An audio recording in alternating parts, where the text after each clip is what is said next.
another story that like also now made me now like quit the UN and just do my thing, right?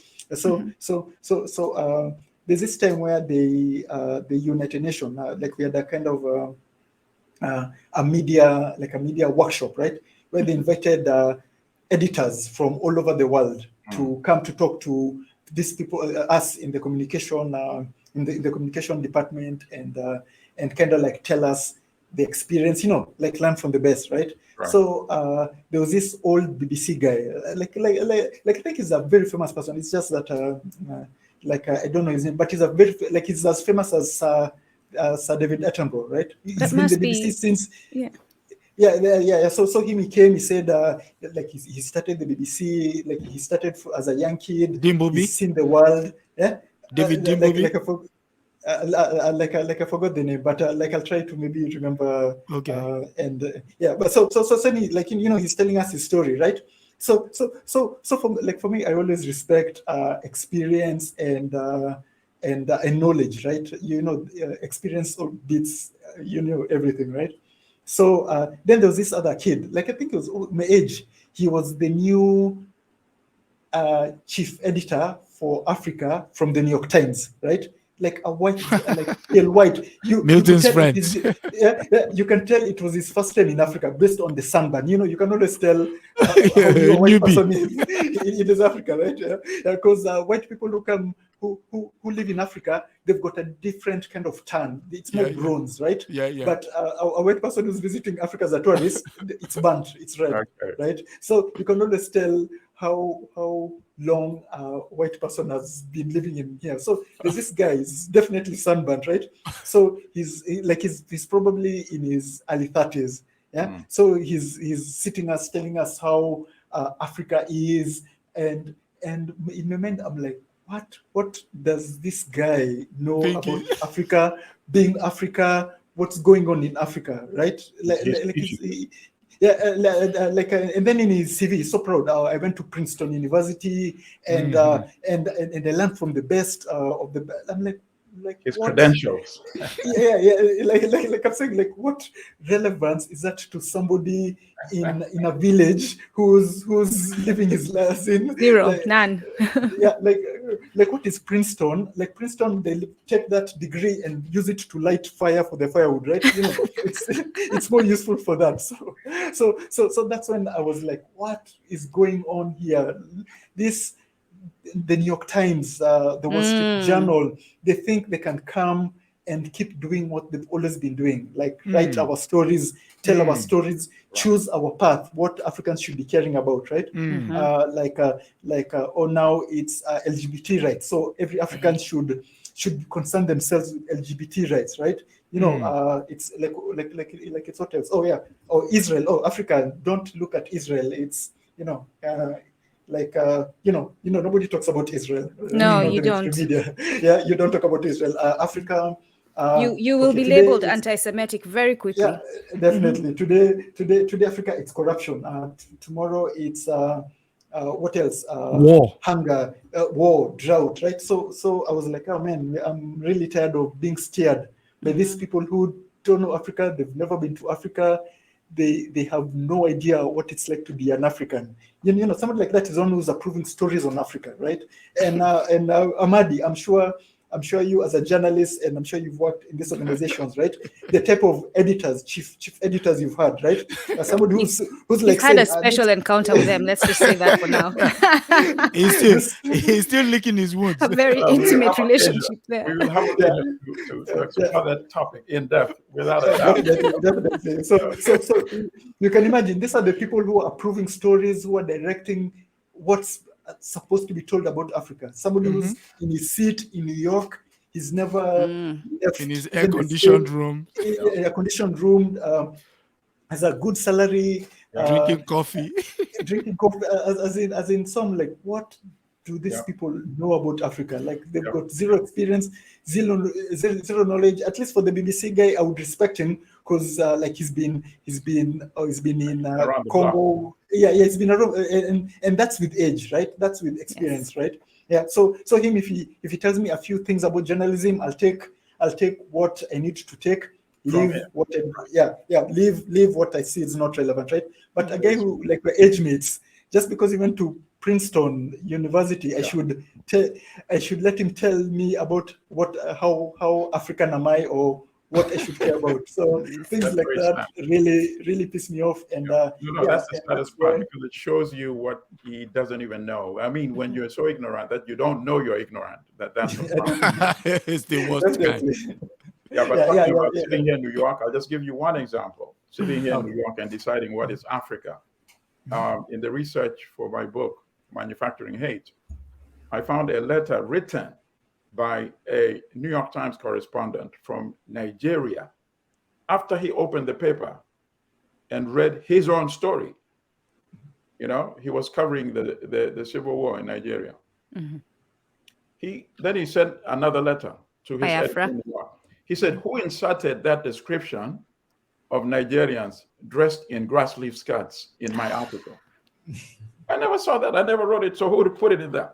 But going to your point, an editor sitting here in New York, because remember, this is 1966, saying, wait a minute, my reporter wrote a story about Nigeria And there's without no, putting there's no Nigeria grass skirts. in the African attire, which is grass leaves. No. He must have seen it. So let me put it on his behalf in the article. Can you imagine?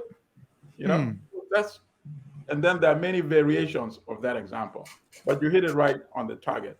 I don't know if Njoku still wanted. Yes, please. Can we've taken 15 minutes from the audience, but Can I just quickly yes, add this? Adesoji, you Can had I said, quickly add? you know what, actually, Adesoji, I'll let you can make your comment and ask your question, and then you can take that question. I will highlight it from Laura Sullivan. She made a comment before, but go ahead, Adesoji. Okay.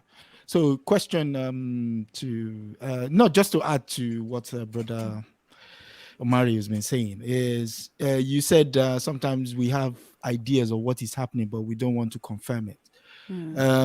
Typical example is what happened to Patrice Lumumba. Exactly. People suspected, but they didn't quite know the extent to which it was. A friend of this show actually wrote a book, which the sister is putting up there, White Malice, by Susan Williams. Yes. It's an in-depth Yes. understanding of how media, corporate establishments come together to, go into Africa and decide this is what, the worst part is that there was not a moment that Lumumba said anything against anti-West, but they didn't just like the idea of who he is. Yeah. And He they was a black man who did not know his place. just Black going man. back to what you Yeah, said about the Princeton guy. King in Parliament that no, colonialism was actually wrong. You did not come to civilize us. That's signed death certificate. By the way, that book is almost 600 pages. Yeah. Yes. You will not put it down. That's what I'm telling you. I haven't. It's the book that I could not put down. And even like as you mentioned it, we covered that book on our new show. It's called Africa good. Secret Files, where we talked on like some of this CIA involvement in like in Africa, where before it used to be like conspiracy theories, but based on the things that were like actual evidence, it proves that these things and the classified files, it proves that the CIA had a hand in killing Patrice Lumumba, right? Yes. The CIA had a hand in the coup in Ghana. The CIA did this. The CIA supported the apartheid government. Things like that, and that's the things that they've revealed. So for me, I always think, what are the things that are still unrevealed? Yeah, speaking of things that are unrevealed. Truth. Exactly. Speaking of things that are unrevealed. Okay, UK in 2016 donated as part of its Department of Foreign Development, gave to African countries 25 million. As you know, that is what they will put into the press. This is how magnanimous. In the same year, 40 British companies quoted on the London Stock Exchange took out of Africa a combined whopping 197 billion watts of resources. If you put that into context, at that time, Kenya had an external debt of 39 billion. Nigeria had 45 billion. Yes, Ghana please had talk about that debt. 27 billion. So add that together, and you think Africa should still be indebted to these countries? Yeah, no. Yeah, Michael, please talk about that. The debt, apparently, the international debt that Africa owes the West. Yeah, so for our channel, every year we always have a theme that we always pursue. So I think in 2000 we really pursued the illicit financial flows, right? Where the United States, the USAID gives Africa maybe 300 million US dollars in aid and in like support, things like medicine for like AIDS ARVs, but takes out something like $10 billion, right? So there's this famous chart where it shows how much Africa gets in aid, in business, right? So the combined aid, all the investments we get, and all the amount of money that is taken out from Africa through illicit financial flows, right? So this means, right, because it's even worse because Africa is being drained in two ways, right? So there's the official way where it's let's say a British company. Example like Google and YouTube, right? They pay almost zero taxes for operating in Africa because they are based in Ireland, right? And Ireland is like a tax, kind of like a tax haven, yeah, right? So you can imagine how much money Google makes from Africa, right? Right, and how much taxes they pay to these African governments, right? So those are called illicit financial flows because these operations, like all the mining operations, they find loopholes so that they don't pay the amount of taxes. Like a good example, even this year, Burkina Faso, I think, has taken back all the mines, has nationalized all the mines to stop this from happening. Yeah. Because there's this story where Burkina Faso there's this Canadian company, I forgot the name. It was getting, I think, $5 billion dollars from Burkina Faso. Burkina Faso was only getting I think 2% of that. Yeah, it's probably Barrick Mines. That's one of the largest Canadian. Which is probably one of the reasons why they weren't invited to the summit. But go on, Brother Omare. Sorry. Definitely. Also, Zimbabwe has decided that it will also stop its diamond, cobalt, lithium deposits from going out. Tanzania was on the forefront of doing that. It had it was almost Tanzania is like the third. People this is something that people don't know. People always talk about DR Congo, how DR Congo has everything, right? So the second one is South Africa. South Africa has the most. Then the third one is Tanzania. Tanzania has the diamonds, has the cobalt. It has so much, right? Together with the Tanzanite. So Tanzania was going the same route, but we all know Magufuli died last year, and the new president is just undoing everything. Towing the line. Yeah. Like she's returning to the status quo. Magufuli was really, as I said, there are these leaders who try their best to do the right things, right? He was redrawing contracts. He was saying, you guys actually need to pay this taxes, right? He cancelled, I think there's this, I usually don't know this many companies. It's usually not in my field. There's this one, a big one in Tanzania. It's not Glencore, I think a Canadian one or an Australian one, a huge one. Is Rio Tinto. Rio Tinto is Rio Tinto. Rio Tinto, I think was taking so much money from Tanzania. Then he kind of first of all, he stopped all operations. He was like, business is closed. If you want it open, bring your investors. Let's renegotiate, right? So they complained. They went to the US, complained. They eventually renegotiated, right? So my question is, what if all African leaders were that stubborn and that that much of a risk taker? And it's not necessarily being stubborn. It's standing up for your people and for your country. Definitely. It's being a leader. Let's be honest too. We have to mention this point that it's no accident that the late Magufuli is no longer with us. So Yeah, sometimes these other leaders see these things and they It focuses their mind. correlation, and they say, you know what, maybe they're telling us that he passed away from such and such a thing, but then who knows, yeah, definitely. Allegedly, brother Alimadi, allegedly. I mean, Yeah, but yeah. okay, allegedly, but Sankara said it. No, Sankara, we Sankara know. said if I Sankara, refuse to pay yes. if we all refuse to pay the debt, we'll be here laughing and cheering next year. Yeah, but But if only me does. Back to the importance of Exactly. having a collective position. Yeah, I want to go quickly because we didn't get a chance to include and engage the audience, brothers. If you let me, I'm just going to highlight that Laura Sullivan had mentioned that as we were talking. We have the IMF and the World Bank. Those are big, huge culprits in Africa. The biggest I'll let any of you, whoever wants to jump in and talk about the IMF and the World Bank. Oh, no, Bank. I want to agree with Africa. her. I've been in front of the IMF and World Bank headquarters over the last 2 years, at least 8 times, for protests organized by Ugandan diaspora. I agree with what Walter Rodney said, that the biggest enemies of Africa, they're not meant to develop Africa. Of course they can. Because first of all, some of the conditionalities of the loans are that you are not allowed to industrialize. And everybody knows you cannot develop without industrialization and trade in manufactured goods. And if anybody wants any evidence that World Bank, IMF are not there to develop Africa, point one single country where they have a success story.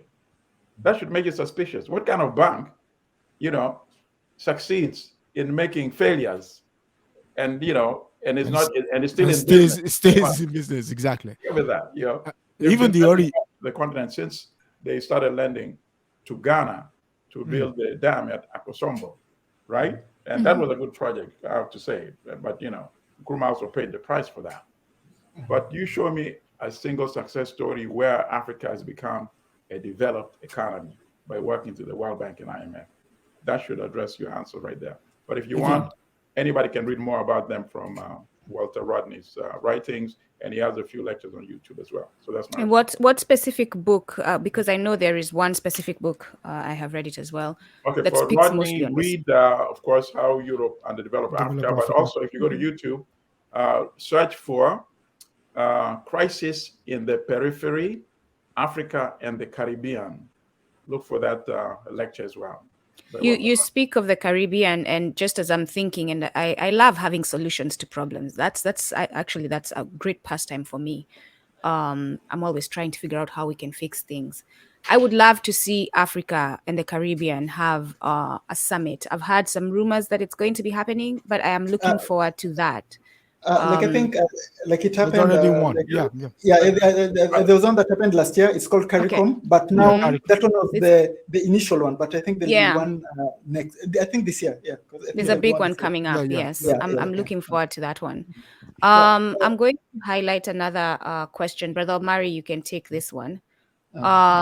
This is Kelly in the chat. She says, "Is there a way to have fair trade with Western countries, and how does that trickle down to benefit the people too? You being there, how is this partnership, especially from the summit?" And I know they've been working with some of the organizations that were there at the summit before the summit. Well, are you feeling the benefits that are coming to Kenya?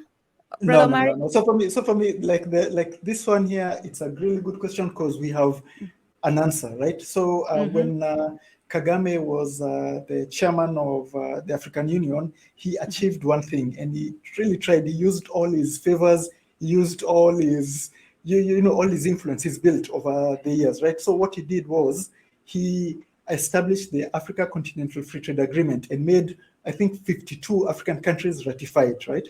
So that trade agreement alone makes it the largest trade agreement in the world. It makes it bigger than the World Trade Organization. It makes it bigger than like in the number of countries signed and in the number of volumes of goods traded, right? So Africa trades more with Europe and America than it trades with itself. So with the power of the Africa Continental Free Trade, it's established to make Africa trade with itself, and we will not even need fair trade with the West. Kenya can be like, hey, Kenya can be like, hey, you UK with your fancy demands of our avocados. They keep rejecting Kenyan avocados for little blemishes or what. Like you know what? Hey, Uganda wants these avocados. South Africa wants these avocados. Exactly. Egypt can be like, hey, you America with your like Egypt is really good in making things like industrial things, right? Hey, we can send all these things to South Africa. We can send all things to West Africa. So when Africa starts to trade with itself seriously, right? Things like the COMESA, things like the East African Community, things like ECOWAS. If this region start doing internal trade, Africa alone has all the resources it needs, right? A good example is Africa uses billions of dollars every year to get wheat from Ukraine and Russia, right? Every year, right? And I've seen some wheat farms in Kenya. I've driven by them, so yeah. Definitely. So last year, guess what? Abiy, Ethiopia's president, said, "Guess what? You know what, Africa? You don't need wheat from Ukraine. You don't need wheat from Russia. Ethiopia has just become the largest wheat producer in Africa, and we've got so much for our own people, and also to start trading with Kenya. Kenya already is interested in Ethiopian wheat, Uganda, and I think like Somalia, right? So my question is, what if there are like 10 Ethiopias around Africa? Will we ever need Ukraine's or Russia's wheat? No, we'll be like, hey, screw you guys with your war.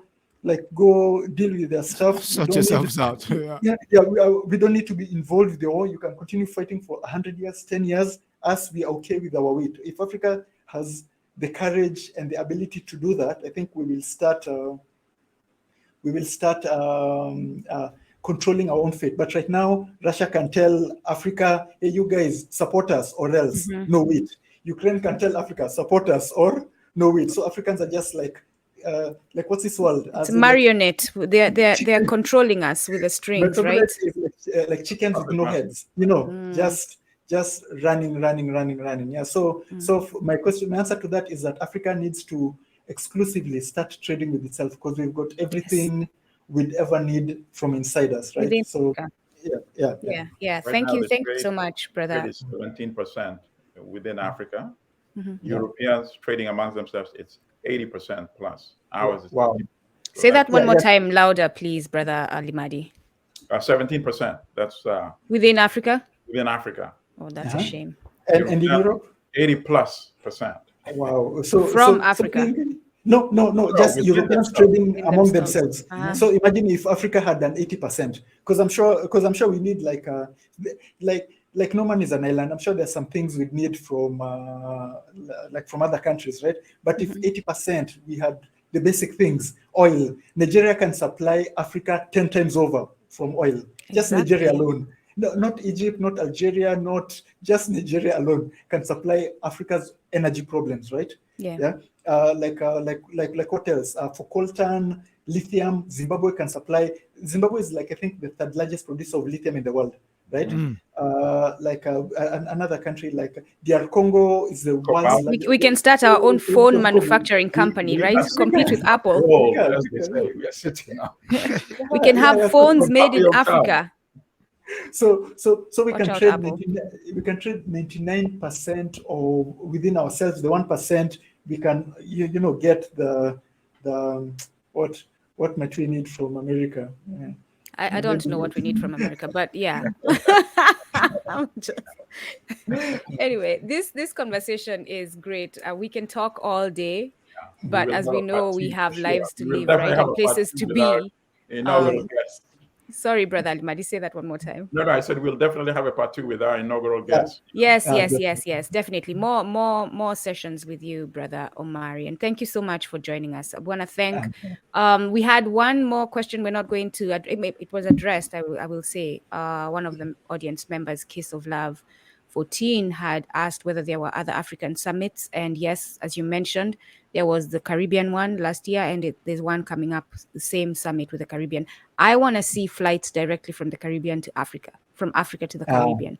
We don't have to go to Europe to catch a flight to the Caribbean. So thank you, everyone, for joining us. We're going to extend a bit. If brothers, you want to say anything to our audience as we say farewell, Kwaherini. Karibu, and for now, we hope to see you again the same time next week on Sunday. Asante sana. And for me, I would like to urge all Tunacheki viewers, all Tunacheki followers to please follow Kumbukeni. Their URL will be on the link. Please subscribe to them, show them support. That's how we grow. We support each other, like the way you support us. We really appreciate you guys. Please make sure, and I'll go check. Like I usually, I'll go check for how many Tunacheki followers are following you. I'll take a roll call, and then Thank you so much for the support, conversation. Tunacheki. Thank you On so that, much. And likewise, Kumbukeni. Go ahead, brother. On that unity note, that is what African unity is all about. Exactly. Thank you very much. Exactly. And I want to reveal actually a secret. Listeners, you should feel even much more appreciative because, to be honest, our brother Adesoji was not feeling that well. Oh. But he said, for this inaugural, I'm going to make sure, I soldier on and be there. So let's give the brother a round. And feel better, Adesoji. Feel better sending you here. Thank you. Yes, so you can support us by joining as a Patreon at patreon.com/Kumbukeni, or by subscribing to our YouTube channel at youtube.com/@Kumbukeni1. And like we say in Kiswahili, asanteni sana kwa kuungana nasi, and tunatumaini tutaonana nanyi wiki ijayo. Asanteni.